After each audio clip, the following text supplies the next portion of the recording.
芳姐，有人打電話過嚟話揾孖仔風扇，咩叫孖仔風扇咧？你唔知咩叫孖仔風扇啊？係啊。鏡頭前嘅各位老闆同埋啲 fans，你知唔知咩叫孖仔風扇啊？嗱，其實咁樣嘅風經理，一般人咧就話係家庭用咧，都會買呢啲咁樣嘅坐地扇啦，同埋啲工業扇啦。我知道。仲有嗰啲嗱，呢啲趴地扇啦，係啲咁樣用嘅。但係孖仔風扇咧，真係有一啲學問啦，就係雙摩膽嘅雙頭嘅風扇。雙頭？係啊，好多農莊啊，或者係啲大排檔啊嗰啲，你知啦，點解你擺啲風扇啊？吹到左邊就吹唔到右邊，吹到上邊就吹唔到下邊，一吊扇吹上邊嘅啫。但係嗰啲扇咧就真係360度，邊個角度佢都可以幫你考慮到嘅。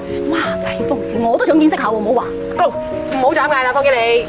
得，嗱，孖仔風扇，哇，真係雙摩膽神奇喎，真係第一次睇到。見到未？知啱啦。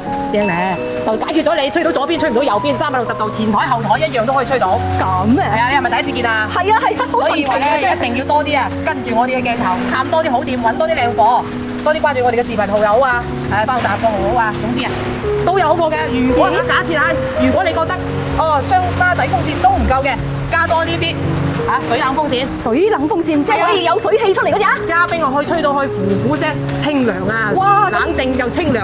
你睇咁多，即係任我揀咯喎。任你揀啊！我送俾你啊！你中意邊把就攞啦，係。哇記得關注我啊！記得關注佢啊！